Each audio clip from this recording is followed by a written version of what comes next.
Welcome to the Players Only Halftime Report presented by American Express. I'm Chris Webber. We got my girl Candace Parker, BD, that's Baron Davis, and the big Shaq, the big everything. What's up, big fella?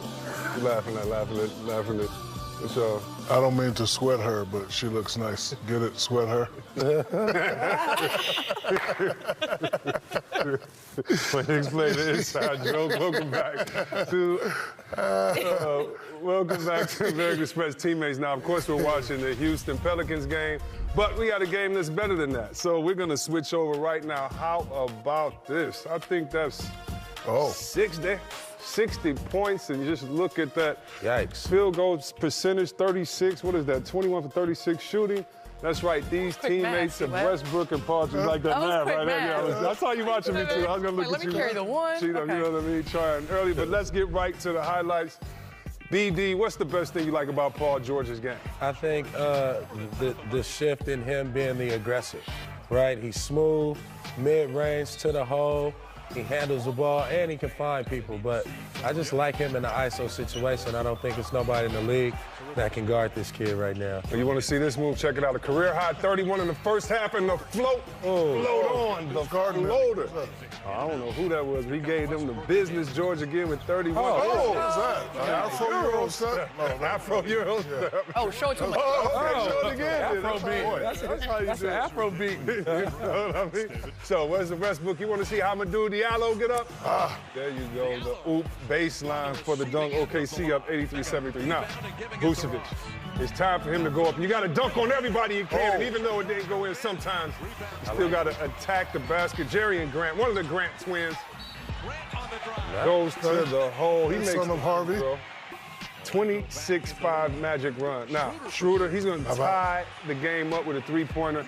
You know, Candace, I think he's been so good for this team, Schroeder, because he keeps the pace of a guy like Russell Westbrook doing his thing.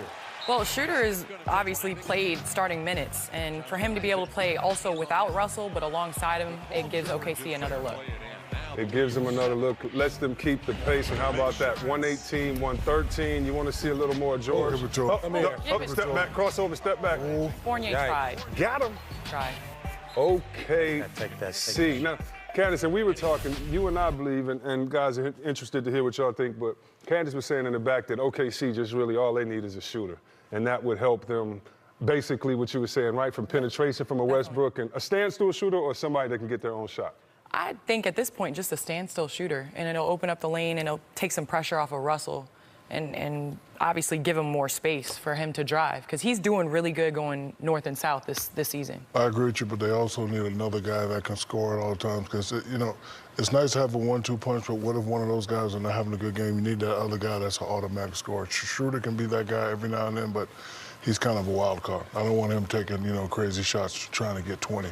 Do you guys think a team like this, BD, needs to make a trade before the February 7th trade deadline, or because they're playing well and relying on their defense, you just got to throw all your chips in and play this way? Or if you want to win a championship, is this year to make the trade, or do you think Golden State still has it and you have another year or two before you shore up your team? I think it's the year to make the trade, because what Candace and Shaq is saying, those are the two people they need, right? And you can go and find somebody on somebody's bench. Look what Houston did with Fareed. You can go find one of these people that can be, you know, a third or a fourth scorer for you, rebounder, effective guy, and then you can also go get you a shooter, somebody that can stretch the defense. And if they have those two things with Schroeder and with Russ and PG doing most of the ball handling, they should be fine. Yeah, it'd be interesting with their defense to see if they make any more moves. Now, we'll be back with more in a minute on the American Express Halftime Report. Shaq, when your coworkers laugh at your jokes, it's because they're too scared not to.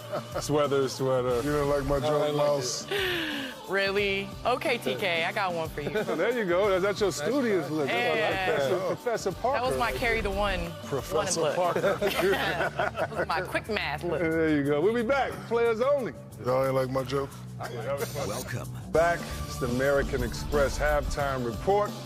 We got the crew up here, Players Only. We're back every Tuesday. You can catch us on TNT. That's the station you're watching now, just in case you didn't know. Candace, we were watching the game in the back, and you were talking about teammates, hustle players, and how this wasn't stars only, but players only, meaning that we need to give a little love to the players that do all the dirty work, the unsung heroes. And you have a guy you want to talk about tonight. Well, Kenneth Faried, picked up by Houston, has bounced around the league for some time, changed positions from playing a 4 into a league that now they only value stretch 4s now. So it was, where do you play him? Well, Houston found a place to play him, and that's at the 5 position. P.J. Tucker is their blue-collar worker. Well, now they have another one. He gets the hustle plays. He always seems to be at the right place at the right time, moves without the ball very well, is able to finish. For what he gives up in size, he has in strength. And, you know, obviously shouldn't have thrown that pass, but he gets it back with the hustle play and gets the and one. This is a person that is filling in for Clint Capella, who was averaging 18 points, 13 rebounds. At the half, he has 13 and 7. And so it's not all about just the stars. It's about those other players that can fill in, and especially in the playoffs, this is great for them to have a backup behind Clint. And he's out there working hard. You can see he's out there sweating like he's wearing a black turtleneck sweater. He's out there sweating. Where's my man that sent in a tweet earlier about laughing at Shaq's jokes? Oh, this guy, funny guy. Like that sweater. Eddie Murphy in the studio tonight, guys. When the Clumps 3 comes back. What's up, Keith Sweat? You want me to sing a little, Keith? I can get up tonight. Get him. I thought we was teammates. Not Barry down there pumping it up. All right, Barry. I just saw the Mr. Rogers documentary. He's straight up jacking his style. But see, I don't even like day doing on that. Players only. It's a beautiful day on In the Players. neighborhood. Hey, you remember what Eddie Murphy did Mr. Robinson's Neighborhood? That's who VD look like right now. About to rob your crib. We'll be right back. Players only, halftime. Oh, somebody help me out there. That's right. Baron Davis turning. Oh, there you go. Mr. Boom Hood. The internet has no chill. And they quick, too. Undefeated. Greater tip-off show, and welcome back. Players only, baby. That's right. We're in the house on TNT. Now, Anthony Davis, he may not be in New Orleans much longer. We're going to talk about that in a second. But James Harden, he definitely will be in the house in Houston. And can he get 40 again tonight? 40-piece. That's right. We got New Orleans and Houston next on TNT.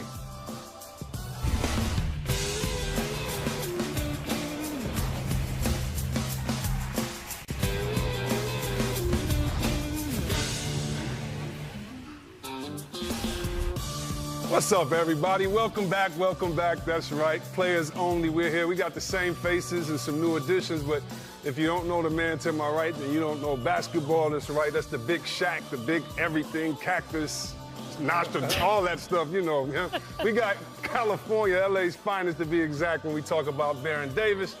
And we finally got some class up on the set. Thank you. You know what I mean? And some game. We have to get our girl. I wasn't talking about you, BD. No, I was saying thank you. I thought you were saying you were in class. Sure. Okay, we both in agreement that Yes. the great Candace Parker, we welcome you to the set. Thank you for being here with us. We appreciate you. And, you know, let's get right into it. Shaq, you know, your time in Orlando, you were a free agent, or you were coming up for free agency, and you didn't go back to Orlando. You understand sort of what Anthony Davis is going through, not that you asked to be traded. Can you give us a little insight on what you think he's going through, whether you think it was the right move for him to ask to leave, and what do you think he'll go through if he doesn't have the trade for the rest of the season? Well, we all know basketball, and we all know the people that surround him. He had an agent.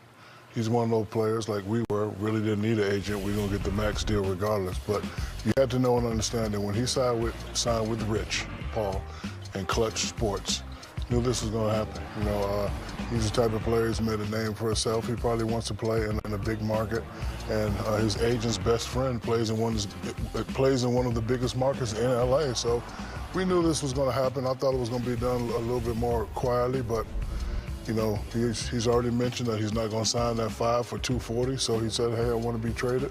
So now the ball's in the court of the New Orleans Pelicans. Yeah, you can see what we'll see what happens. You can see what he's done here, Shaq. 7 years in the league. This year, he's number 2 in scoring. He's top at blocks, and kind of see just his list. And you and I were talking, Candace, before the game, and you had a little different perspective as far as we were just talking about players and asking out. What do you feel of the situation with AD? Well, I'm all for him saying that he's not going to re-sign with the Pelicans. That's being upfront and being honest. But where it's kind of gray area is asking to be traded in the middle of the season, you know, a week or so before the trade deadline. And I just think from a teammate's perspective, you heard Drew Holiday say, I came here 90%. for 90% Yeah. for Anthony Davis. And so just to kind of give that vibe in the middle of the season as a leader of a franchise, that's a tough situation. And BD, of course I understand Anthony Davis, but if I'm New Orleans, I'm like, we all about to lose.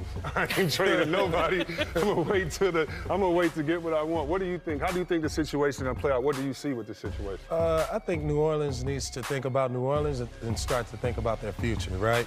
You know, here you have a guy who, he ain't coming back. You know, let's face the facts, he's not coming back.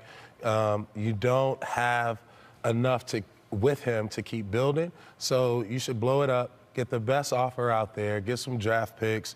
The Lakers have great players and talent. You got Boston out there. Everybody's throwing their best at you. Look, assess, take the best offer, and let that man go and do what he got to do. Let me leave this on the table for you guys. Now, we've been in the league a long time around basketball. Anthony Davis got fined $50,000 for his public trade demand. Have y'all ever heard of a player getting fined for saying he wanted to go to another team? No, I've never heard that. No, me either. So we did a little research, me and Underdog. Rudy Fernandez, I really don't know who that is. Play for the Blazers. He played for the Blazers. He played for the Blazers. Blazers. I got to still play? I got to see a picture. Huh? Does he still play? I mean, it depends on what he say. No, he got fined. And then the other was our boy Nate Robinson. Nate, I just called you. Pick up the phone. I was about to ask Nate why he got fined. Now, you're telling me, out of all that we've heard, that these are the two names that got fined, y'all? Tampering. I think the reason why he got fined is the whole, like, you know, he's a superstar in the league. Here they come with the tampering stuff, and so he's just adding fuel to the fire. You know what I mean? So the league, you know, the league. But being players, I could call you and be like, let's hook up. I mean, if we're players, how can I'm not saying it's wrong. He should say whatever he wants. You Right. know what I mean? But I've never seen nothing like this. And again, you had to know when he signed with Rich Paul, this was coming. Yeah. Everybody knew it was coming. I agree. The play was totally telegraphed on that side. From a franchise standpoint, like in terms of trying to attract other free agents, you're going to file an investigation against one of your players? No, it sounds like New Orleans is not happy with the That's what I mean. Oh, the team finding. Well, the team has to launch an investigation. And then they lost an investigation. I mean, $50,000 ain't worth it. You know what I mean? They just they need to just go on and make some trades, get some real money. Okay, but I have a question. You know. I have a question. Yeah. 5-2-40. You can't get that nowhere else. Oof. Would you want to go and play somewhere else, or do you want to take that? See what? I stayed in Sacramento for much less. I definitely 5 for 240. But the thing is, too, Shaq, the basketball teams, the shoe companies are paying you more than ever now. And so it seems like a lot of players are using that to rely on the fact they can make that up. Forget making it up. I'm trying to make it when it comes. Yeah. And 240 in New Orleans is a lot different than 240 in LA, as we know very well. A whole lot different. 240 in LA is 120. So it's pretty much it might be less than that. But still, I'd rather have 120 and live in LA. Oh, you from LA. Oh, get out anyway. Oh, who's going to win the Super Bowl? Tell him. Who's going to win the Super Bowl? The Rams, dog. What you think? Oh, you're one of those. This guy, yeah. Are you on the? He's like in New York. That's my son's favorite team. Are you on the? Oh, so now it's your son's favorite team. So you got to root for your son. Anyway, check it out. As we go to break, All-Star Weekend is coming up, and here's a look at the Friday Rising Stars roster. Now, it's presented by Mountain Dew Ice. Now, first we have the World Team, and let me see. I know all those guys on that team. Lauri Markkanen, one of our favorite players. You know what Doncic could do. Aiden, he's from the Bahamas. Ben Simmons, he is from, where's Ben Simmons from? Australia. Yeah, there we go. And, hey, BD, you know my man from Brooklyn's name right there? Yeah, his name is Rudolph Kukrutz. Yeah, I had to ask because I didn't know. It's Rodot. Dang, I just spelled it. I can't even say it. Anyway, let me go to the next one. I can't even read it. I spelled it out myself. The USA, you got De'Aaron Fox. Who you like seeing on this roster, All of them. De'Aaron Fox, Tatum, Kuz, Trae Young. I'm going to go with my guy, De'Aaron Fox. Too fast for everybody else. I'm going to go with Jason Tatum. Okay. I got my young boy Bagley. Wow, we smoking. How about the Kings and the Brooklyn Nets have two players for each team, and the Lakers, when you look at Kuzma and Alonzo Ball. We're going to love checking out that game. What's up, Jaren Jackson? I played with your pops. He was a hog. Don't you be a hog like him. We'll be back. No, I'm just messing. What's up, Jaren? We'll be back with more Players Only in a minute. James Harden getting him up pregame before he and the Rockets take on the Pelicans. He had 40 in the win over Orlando the other night, which means his January scoring average went down.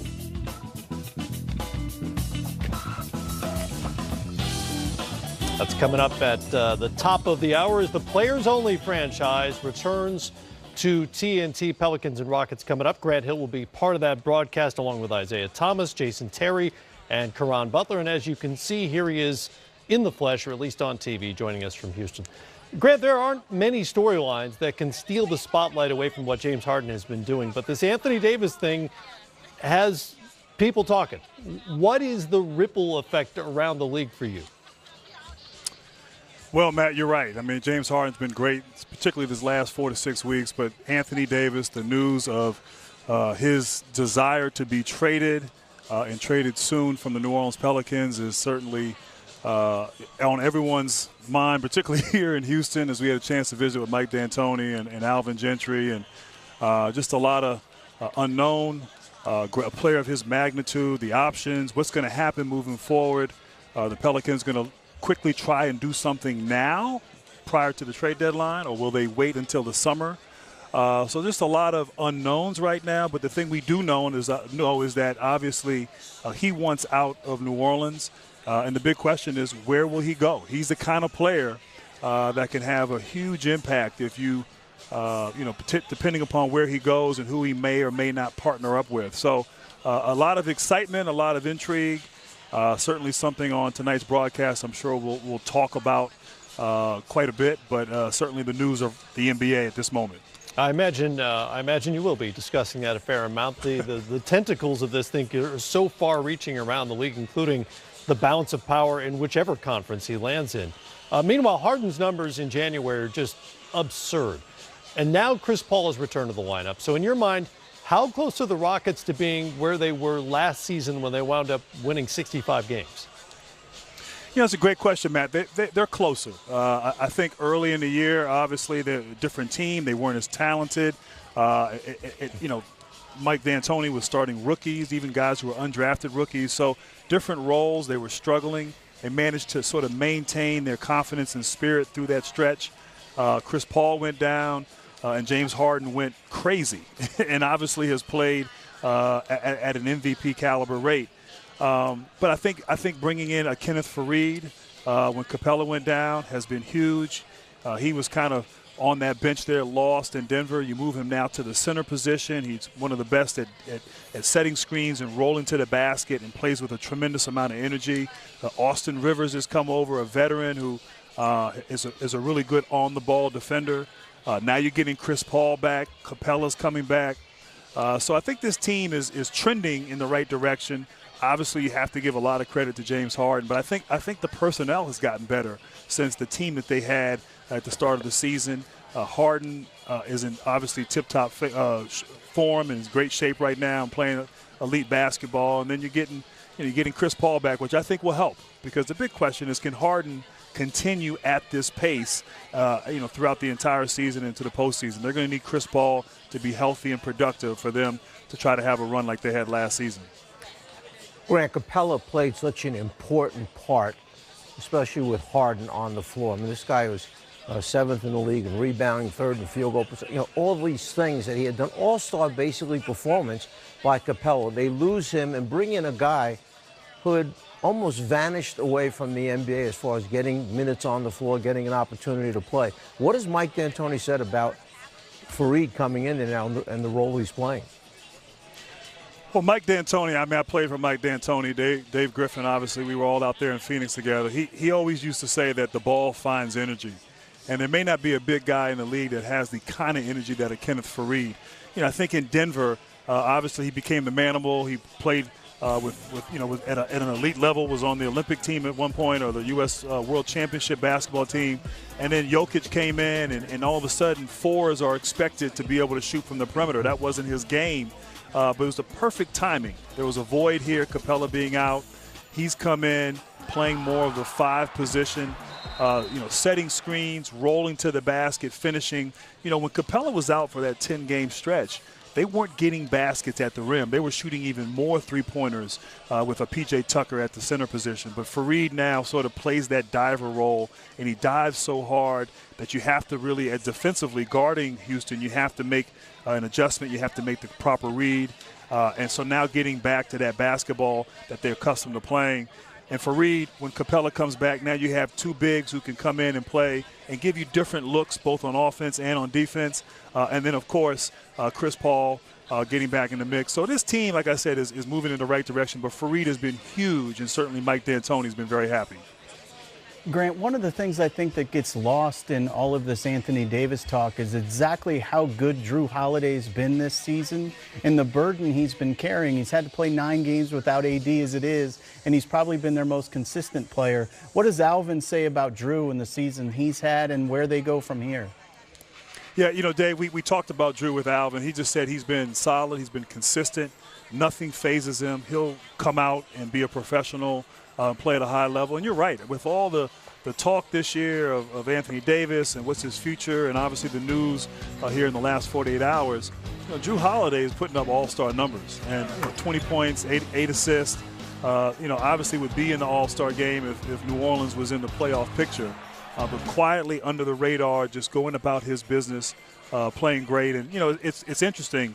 You know, one of the things we talked about, and certainly Drew Holiday plays a role, we talked about this with Alvin, when they've had all their guys healthy, all the guys that played in their, you know, top 7-8 man rotation, you know, they've been 7-3 this year. And they just, you know, the injuries and AD being out, Mirotic, at times Randall was out, Peyton was out for 31 games early in the year. This team doesn't have great depth, and not having these guys healthy has really hurt them, and you never really got a chance to see what this team could do after the success of last season in the postseason. So, but Drew Holiday, he has been a mainstay, and he's been someone who, you know, even against Houston, he's guarded James Harden well. You know, the games they played prior, he's, you know, been able to, you know, really, you know, keep him off the three-point line, not foul him, make him a two-point shooter, and if you look at the numbers, he's actually done a pretty good job head-to-head, and I imagine we'll get a lot of that tonight. Injuries a factor again tonight for the Pelicans. Julius Randle is out. Etuan Moore is going to rest tonight. Elfrid Payton also out with the ankle injury, in addition, of course, to Anthony Davis. Grant Hill, though, fit as a fiddle and ready to broadcast at the top of the hour. Players only tonight. It's the Pelicans and the Rockets. We'll see you then. All right, guys. Thank you. Much more coming up here on Game Time between now and the start of that game. The Anthony Davis story is of some interest to the folks in Los Angeles. We'll get the perspective from out there when we come back.